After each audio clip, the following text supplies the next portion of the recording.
जी, तो single column cash book या simple cash book, इसको हमने अपनी लास्ट क्लास में पढ़ा था और आज की क्लास में हम पढ़ने वाले हैं double column cash book. So few of the you can say important things that we have to understand regarding the double column cash book is that is the double column cash book has two columns for amounts on both the sides ना. इसमें amount के दो column होते हैं. सबसे पहले आप देख सकते हैं आपकी स्क्रीन पे मैंने लिखा हुआ है that is double column cash book. It records cash transactions as well as bank transactions. Simple cash book में हम सिर्फ कैश ट्रांजेक्शन्स को लिखते थे, लेकिन डबल कॉलम कैश बुक में हम कैश ट्रांजेक्शन्स और बैंक ट्रांजेक्शन्स दोनों को लिखेंगे. ठीक है, पहली बात. इसके बाद में एक वर्ड होता है जिसको हम बोलते हैं कॉन्ट्रा एंट्री. समझना ज़रूरी है कि कॉन्ट्रा एंट्री क्या होता है, इसका क्या मीनिंग होता है. तो देखिए क्या लिखा हुआ है कॉन्ट्रा एंट्री के बारे में. A transaction which is recorded on both the sides of cash book. ये सब आपको लिखना है अपनी क्लास वर्क कॉपी में. A transaction which is recorded on both the sides of cash book and whose ledger posting is not made. जिसकी ledger posting की ज़रूरत ही नहीं होती है और न की जाती है. Such transactions are known as contra entries और contra transaction.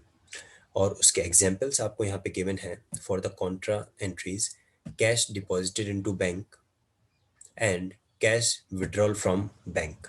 These two are the examples of contra entries. लेकिन यहाँ पे ध्यान रखने वाली बात ये है कि कैश विड्रॉ फ्रॉम बैंक जो आप बता रहे हैं, that should be withdrawn for office purpose, है ना.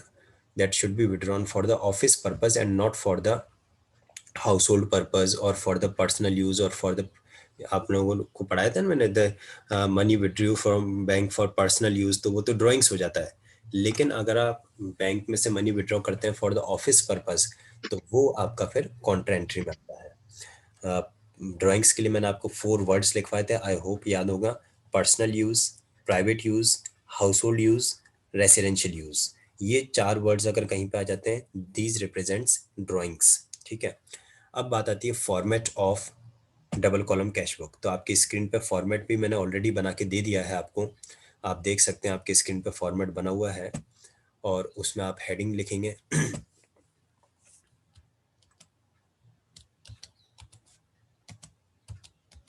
ये सब आपको ड्रॉ करना है अभी क्लास में, है ना. और फॉर्मेट हमेशा पेंसिल और स्केल से ड्रॉ करेंगे. फ्री हैंड फॉर्मेट होना नहीं चाहिए और पेन से ड्रॉ करना नहीं है.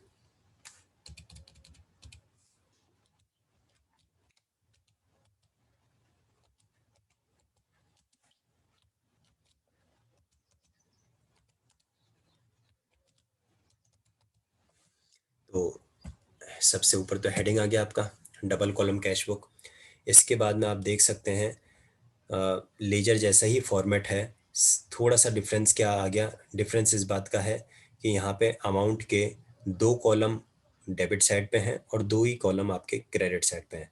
अच्छा, आप लोगों को याद होगा the left hand side of cash book is known as what. The left hand side of the cash book is known as the receipts.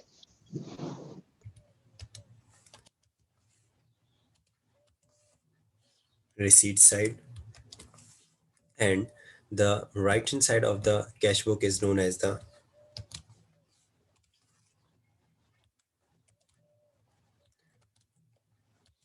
तो इससे इतना तो अंडरस्टूड हो जाता है कि अगर आप कैश रिसीव करोगे तो कौन सी साइड पे रिकॉर्ड होगा, आपका डेबिट साइड पर, यानी कि लेफ्ट हैंड साइड पर. अगर आप कैश का पेमेंट करोगे तो कहाँ रिकॉर्ड होगा, पेमेंट साइड पर, यानी कि क्रेडिट साइड पर, यानी कि राइट हैंड साइड पर. अगर आप अपने बैंक अकाउंट में मनी रिसीव करोगे तो कहाँ पे रिकॉर्ड होगा, अगेन रिसीट साइड पर. और अगर बैंक अकाउंट से मनी का पेमेंट करोगे तो कहाँ पे रिकॉर्ड होगा, पेमेंट साइड पर. सिंपल सा लॉजिक है, कोई ज़्यादा डिफिकल्ट वाला मैटर नहीं है. ठीक है. तो ये फॉर्मेट आप बना लीजिए. अच्छा नीट एंड क्लीन फॉर्मेट होना चाहिए.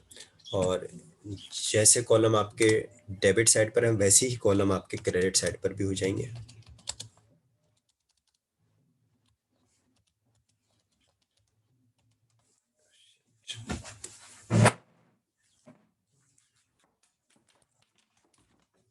just hold on.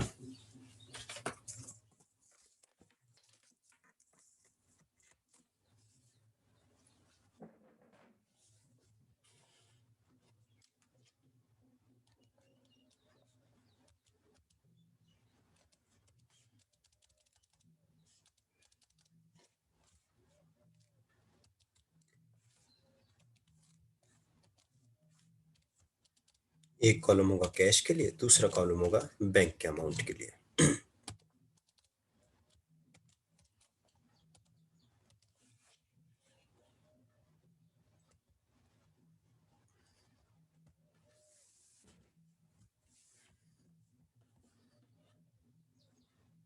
ठीक है, तो यहाँ तक जो मैंने अभी बताया है, इसमें किसी के माइंड में कोई कंफ्यूजन है तो आप पूछ सकते हैं, अदरवाइज हम एक न्यूमेरिकल क्वेश्चंस को, कुछ ट्रांजेक्शन्स में आपको बोलूंगा, वो ट्रांजेक्शन्स आपको लिखने हैं और फिर उसी से हम स्टार्ट कर रहे हैं। यहाँ तक किसी के माइंड में कोई कंफ्यूजन है तो पूछ सकते हैं। मैंने अभी तक क्या बताया कि आपका जो डबल कॉलम कैश बुक है उसमें आप क्या क्या लिखते हैं। डबल कॉलम कैश बुक में कैश ट्रांजेक्शन्स और बैंक ट्रांजेक्शन्स दोनों एंटर होते हैं।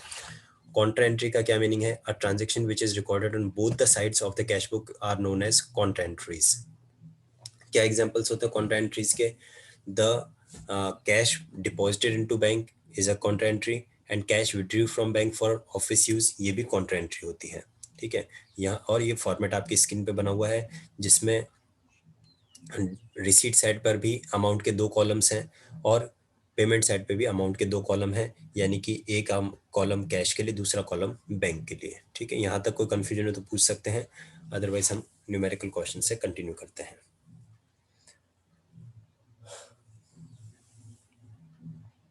ठीक है, अब मैं ट्रांजैक्शन बोल रहा हूँ, ट्रांजैक्शन आप लिखेंगे अपनी कॉपी में, और उसको हम कैसे एंटर करेंगे अपनी कैश बुक में वो मैं आपको एक्सप्लेन करूँगा। फर्स्ट ट्रांजैक्शन लिखिए, स्टार्टेड, डेट के साथ लिखेंगे। फर्स्ट ट्रांजैक्शन लिखिए 2020 December 1st, started business with cash rupees 20,000, started business with cash rupees 20,000। Second transaction लिखिए, December 2nd,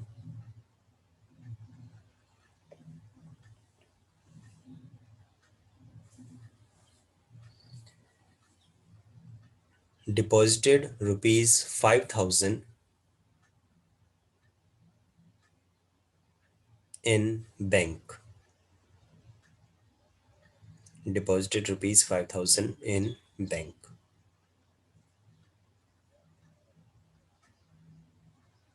थर्ड ट्रांजैक्शन लिखिए, December 3rd, purchased goods from Mohan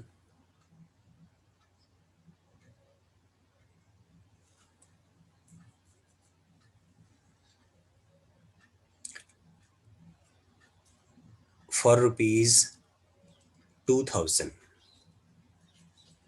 purchased goods from Mohan for rupees 2,000।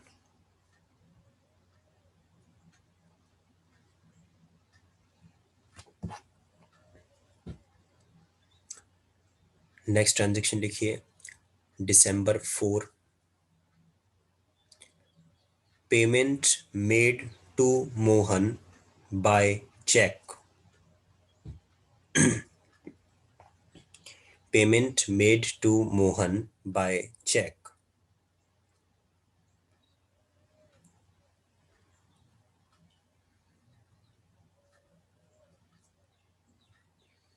And fourth and the last transaction लिखिए, December 5, cash sales rupees 3,000, cash sales rupees 3,000। ठीक है, totally 5 transactions हैं। इन transactions को हम record करेंगे अपनी cash book में। तो शुरू करते हैं फर्स्ट ट्रांजेक्शन से। The first transaction given to you is started business with cash rupees, started business with cash rupees how much? 20,000. Okay, so whenever we start a business, cash inflows in the business, है ना, business में cash आता है। और जब business में cash आएगा तो आप उसको कौन सी साइड पे रिकॉर्ड करेंगे? It's an obvious thing, it will be recorded on the credit side. वो तो सिंपल सा लॉजिक है। तो सबसे पहले रिसीट साइड पे हम लिखेंगे डेट 2020 दिसंबर फर्स्ट, है ना, डेट भी लिखना है अपन को, वही फॉर्मेट है डेट का जो अभी तक पढ़ा था। और क्या लिखेंगे यहाँ पे अपन पर्टिकुलर्स के कॉलम में? To capital account. जब भी स्टार्टेड बिजनेस की बात होती है तो कैपिटल अकाउंट को हमें कंसिडर करना होता है। तो हम क्या लिखेंगे? To capital account. और अमाउंट कितना है? 20,000। बात यह आती है कि अमाउंट 20,000 आप कहाँ लिखेंगे?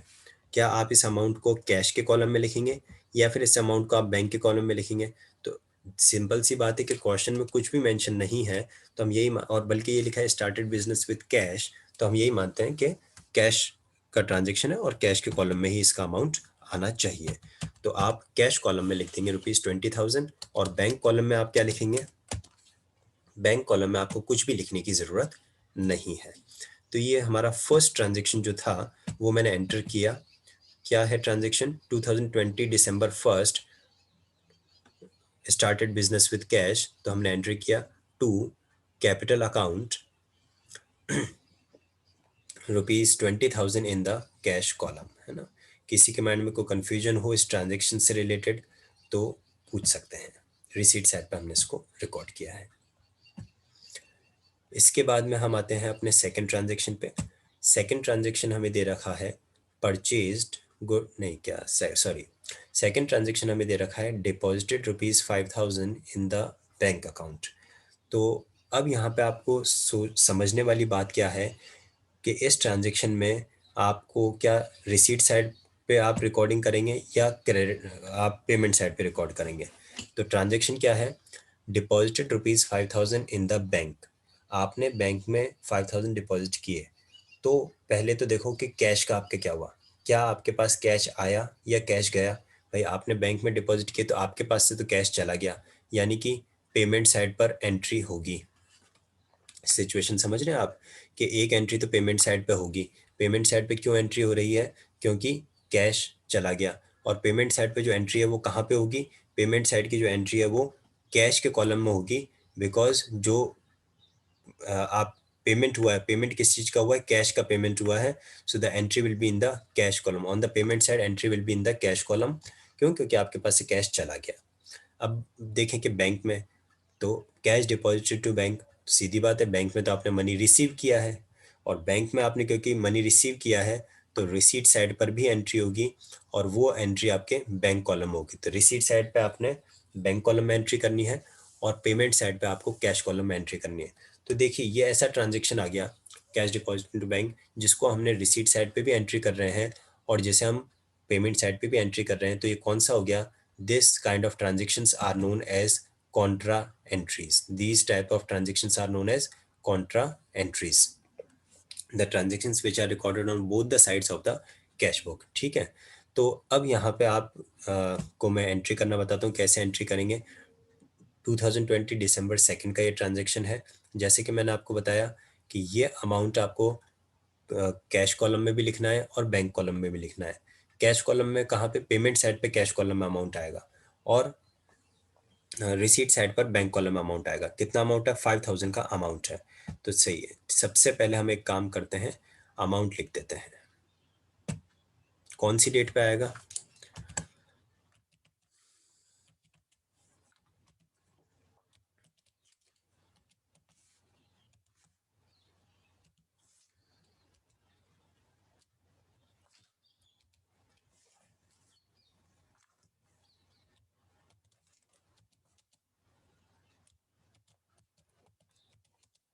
By bank account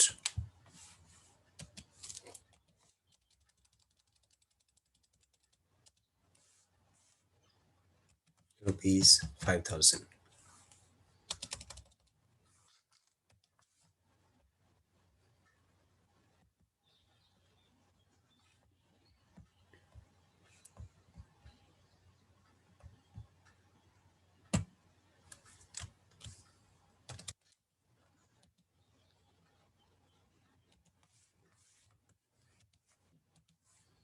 On the receipt side you will write to cash account.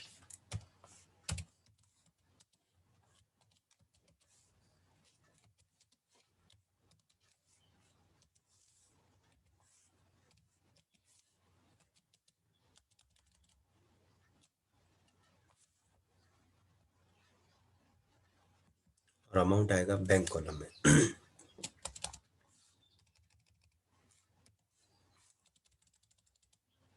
₹5,000।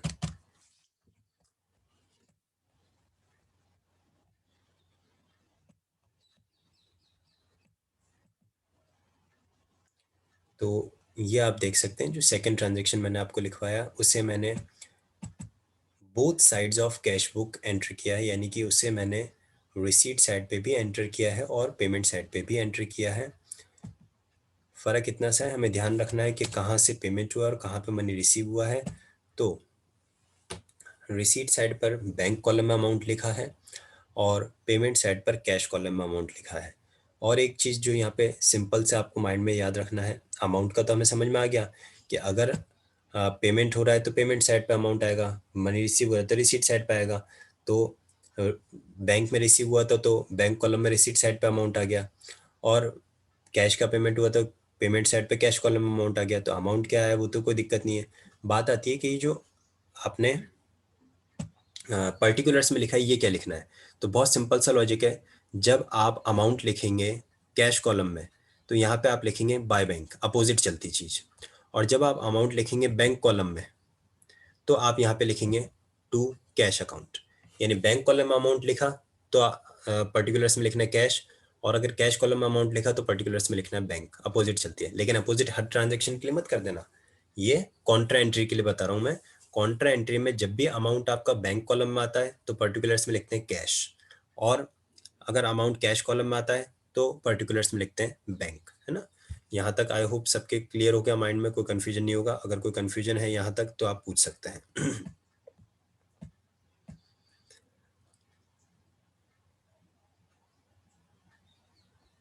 अब एक मोस्ट इम्पॉर्टेंट चीज़, वो क्या, दिस विल बी कि जो आपका लेजर फोलियो कॉलम है इसका यूज़ करेंगे अब हम फॉर द फर्स्ट टाइम। आज तक मैंने लेजर फोलियो कॉलम में आपको कभी कुछ नहीं लिखवाया। Now we will make use of this ledger folio column for the first time. क्या लिखेंगे हम लेजर फोलियो कॉलम में? In the ledger folio column we will write alphabet C in capital. ये हम क्यों लिख रहे हैं? बिकॉज मैंने आपको अभी अभी बताया था that contra entries are such entries whose ledger posting is never made. Ledger folio column वो होता है जो कि जिसमें हम जहाँ जिस पेज पे हमने लेजर अकाउंट बनाया है वो पेज नंबर लिखते हैं। अब इसकी तो आप लेजर पोस्टिंग करोगे ही नहीं। जब आप लेजर पोस्टिंग नहीं करोगे तो इस लेजर फोलियो के कॉलम में कोई अमाउंट वगैरह कोई पेज नंबर आएगा नहीं। और ये कौन से ट्रांजैक्शन था? ये कॉन्ट्रा एंट्री थी। तो कॉन्ट्रा एंट्री का रिप्रेजेंटेड बाय अल्फाबेट सी हम लेजर फोलियो कॉलम में लिख देंगे दोनों साइड पर, है ना। उससे ये रिप्रेजेंट हो जाता है that this is a Contra transaction. The transaction which have been entered on both the sides of the cash book on the same date and whose ledger posting is never made are, are known as contra entries or contra transactions। यहाँ तक किसी के mind में कोई confusion कोई doubt है तो पूछ सकते हैं।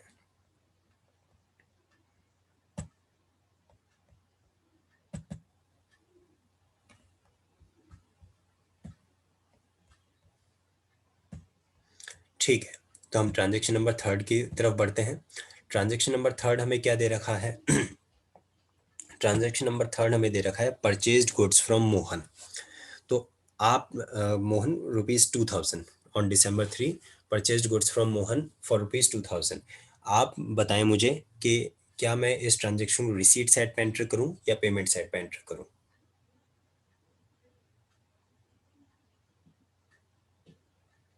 चलिए, बहुत अच्छी बात है, आप में से कोई भी बोलना नहीं चाहता है। आई डोंट नो क्लास में बैठे क्यों हैं। तो मैं आपको बता देता हूँ, this payment side. entered on either of the side of the cash book because this transaction is a credit transaction। इसमें लिखा है purchased goods from Mohan. So understood, मैंने पहले भी पढ़ा है आप लोगों को कि जब भी कभी कैश वर्ड ना लिखा हो और पर्सन का नेम लिखा हो तो उसे हम क्रेडिट ट्रांजेक्शन मानते हैं। एंड कैश बुक रिकॉर्ड्स, ये ऊपर मैंने आपको सबसे पहले टॉप पे लिख दिया है, cash book records, even double column cash book भी अगर है तो उसमें हम कैश ट्रांजेक्शन्स और बैंक ट्रांजेक्शन्स को रिकॉर्ड करते हैं, नॉन कैश ट्रांजेक्शन्स रिकॉर्ड नहीं होते हैं। इसका मतलब जो आपका ये है क्रेडिट परचेज का ट्रांजैक्शन, क्रेडिट परचेज का ट्रांजैक्शन कैश बुक में रिकॉर्ड नहीं होगा। थोड़ा सा अगर हम अपने मेमोरी पे स्ट्रेस दें तो हमें याद आएगा,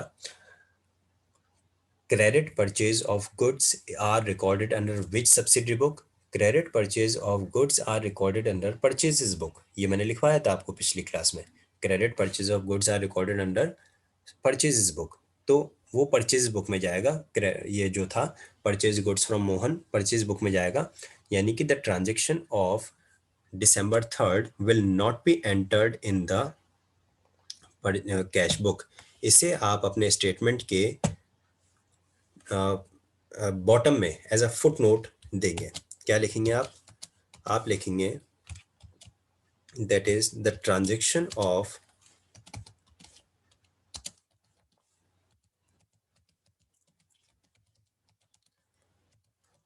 December 3rd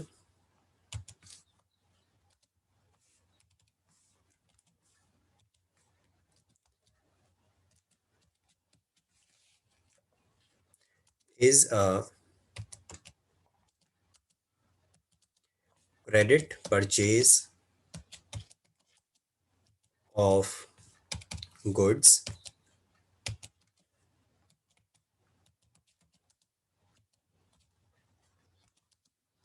hence credit purchase of goods का मीनिंग तो आप जानते हैं ना, क्रेडिट परचेज ऑफ गुड्स का मीनिंग क्या हो गया, that this is a non cash transaction. Credit purchase of goods that is non cash transaction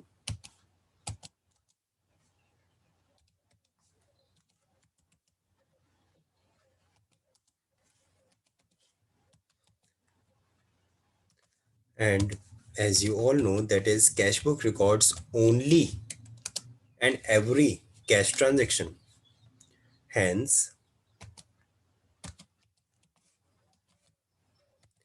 it will not be recorded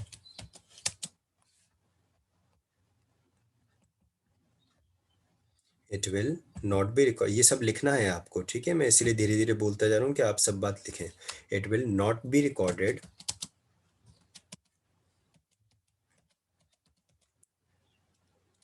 in cash book.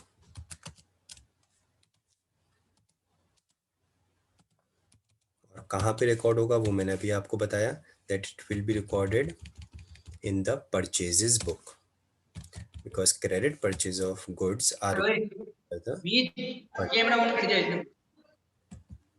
कमाल के बच्चे हैं आप लोग, जब आपसे कुछ क्वेश्चन पूछा जाता है तब तो आप अपना माइक ऑफ रखते हैं और फालतू की बातों के लिए आप अपना माइक ऑन करके और क्लास को डिस्टर्ब कर रहे हैं।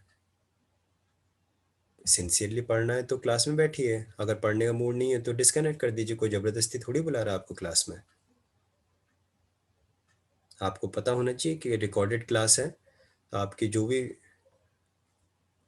अनवांटेड चीज़ें हैं वो सब रिकॉर्ड हो रही हैं। चलिए मैं फोर्थ ट्रांजेक्शन पे बढ़ता हूँ स्टूडेंट्स, ध्यान दीजिएगा, जहाँ कहीं भी आपको डाउट लगे तो आप बीच में पूछ सकते हैं। मैंने फोर्थ ट्रांजेक्शन आपको लिखवाया है, that is payment made to Mohan by cheque. ठीक है, तो पहली बात तो पेमेंट की बात आ रही है तो कैश से रिलेटेड ट्रांजेक्शन हो गया, लेकिन आपने जो पेमेंट किया है वो चेक से पेमेंट किया है, तो कहाँ पे रिकॉर्ड होगा ये पेमेंट साइड पे रिकॉर्ड होगा, यानी राइट हैंड साइड पर। लेकिन लेकिन ये रिकॉर्ड होगा बैंक कॉलम में, क्योंकि हमने चेक से पेमेंट किया है ना, तो चेक से पेमेंट किया है तो ये बैंक कॉलम में से अमाउंट पेमेंट होना चाहिए। ठीक है, तो लिखते हैं हम December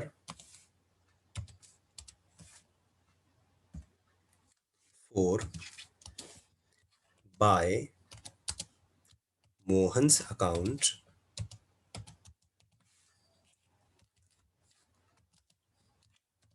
जिस पर्सन को पेमेंट किया उसका नाम आएगा, ठीक है। और उसके बाद में अमाउंट कहाँ पे लिखेंगे आप? अमाउंट लिखेंगे हम बैंक कॉलम में। कितना अमाउंट लिखेंगे? जितने का परचेज किया था। कितने का परचेज किया था? 2000 रुपीज़ का परचेज किया था।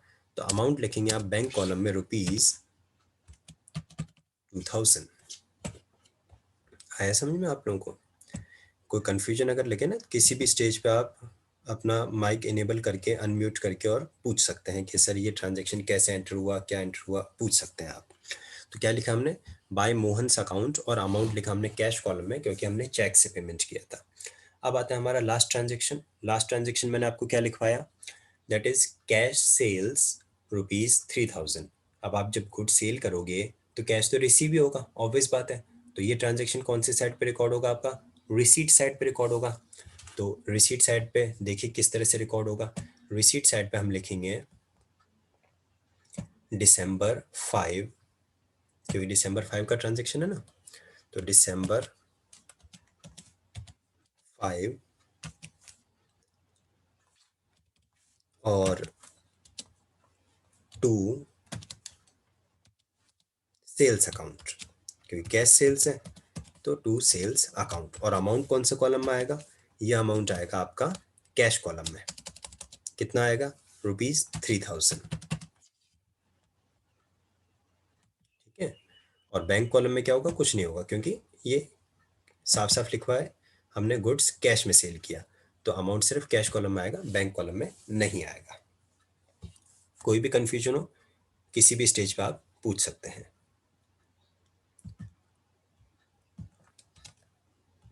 अब जब सारे ट्रांजेक्शन्स हमारे खत्म हो जाते हैं तो हमारा नेक्स्ट स्टेप क्या होता है?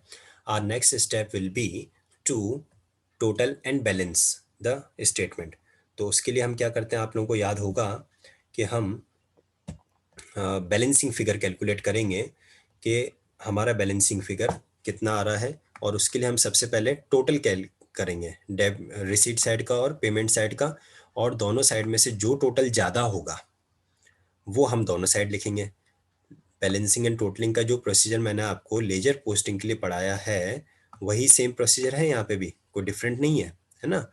बैलेंसिंग और टोटलिंग का हमने लेजर पोस्टिंग में क्या पढ़ा था कि दोनों साइड में डेबिट और क्रेडिट का जो टोटल ज़्यादा होता है उसे हम दोनों साइड पे लिख देते हैं, और जहाँ पे फिर आपका अमाउंट कम पड़ता है वहाँ पे वो बैलेंसिंग फिगर आ जाता है। तो वही सेम प्रोसीजर आपको यहाँ पे फॉलो करना है बैलेंसिंग एंड टोटलिंग के लिए। तो एक एक करके करना है, क्योंकि यहाँ पे कैश कॉलम भी बैंक कॉलम भी है। तो ऐसे नहीं, एक साथ नहीं, एक एक करके करेंगे हम। तो सबसे पहले अपन कैश को देख लेते हैं कि कैश में हमारा डेबिट का टोटल कितना है। तो देखिए कैश में आपका डेबिट का टोटल है कितना? ₹23,000, साफ साफ नजर आ रहा है। और कैश में क्रेडिट का टोटल कितना है? 5,000। तो ज़्यादा कौन सा हुआ? ऑब्वियसली भी 23,000 इज द हायर अमाउंट। तो सबसे पहले 23,000 अपन दोनों साइड पर लिख देंगे, डेबिट में भी और क्रेडिट में भी, है ना। ये तो लिख दिया। अब जब आपने डेबिट में 23,000 लिखा उसमें कोई दिक्कत नहीं है। क्रेडिट में जब 23,000 लिखा इसका मतलब क्या हो गया? इसका मतलब आपके पास में कैश कॉलम में क्रेडिट साइड पर बैलेंसिंग फिगर आएगा। कितना आएगा बैलेंसिंग फिगर? तो 23,000 में से क्रेडिट साइड का टोटल 5,000 लेस कर दो तो बचा आपके पास में 18,000। और आप लोगों को याद होगा कि ये जो आता है अमाउंट, इसको हम क्या लिखते हैं? इसे हम बैलेंस कैरेट डाउन लिखते हैं। और कौन सी डेट पे लिखते हैं? मंथ की लास्ट डेट पर। तो मंथ की लास्ट डेट बताओ क्या है? तो सीधी बात है भाई, दिसंबर की बात कर रहे हैं तो December 31 लास्ट डेट होगी आपकी, ठीक है। तो December 31 आप लिखेंगे बाय बैलेंस कैरिड डाउन। याद आया ना, क्लोजिंग के टाइम पर कैरिड डाउन अपन लिखते हैं। By balance carried down ₹18,000। कौन से कॉलम में? इन द कैश कॉलम, क्योंकि अभी हमने बैलेंसिंग टोटलिंग कैश कॉलम का ही किया है, ठीक है। इसमें कोई कंफ्यूजन है किसी को तो पूछिए।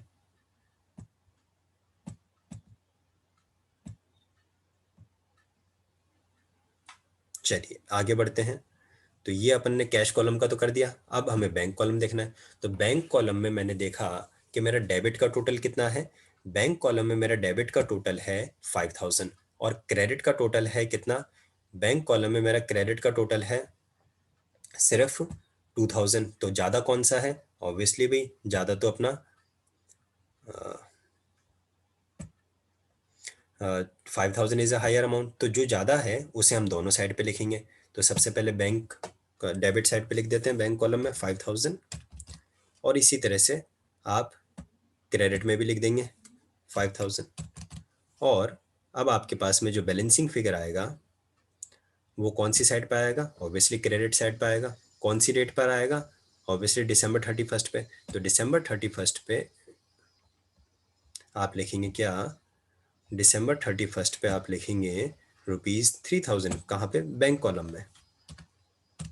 ये तो टोटल हो गया अपना, और टोटल के बाद में अपन को बैलेंसिंग फिगर लेना है, और बैलेंसिंग फिगर कितना आएगा अपना 3000, ठीक है ना।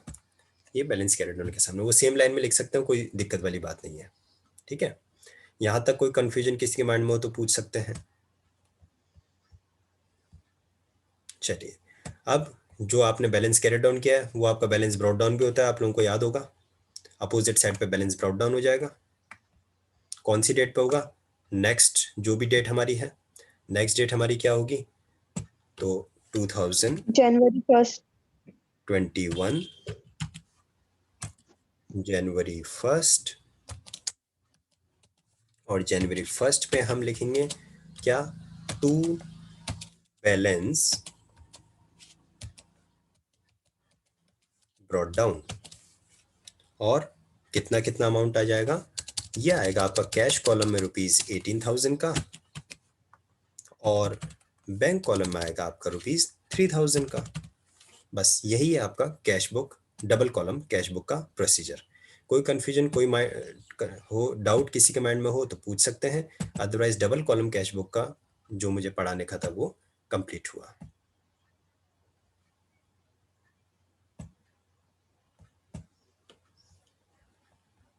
किसी भी तरह का कोई भी कंफ्यूजन अगर लग रहा है किसी के माइंड में तो पूछ सकते हैं।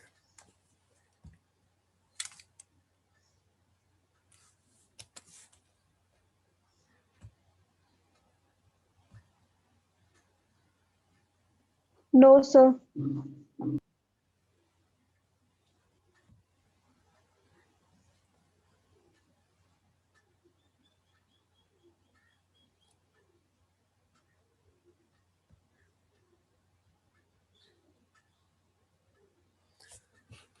So that was all for this class. I hope you all have understood all the topic, all the text which have been taught. अगर और कोई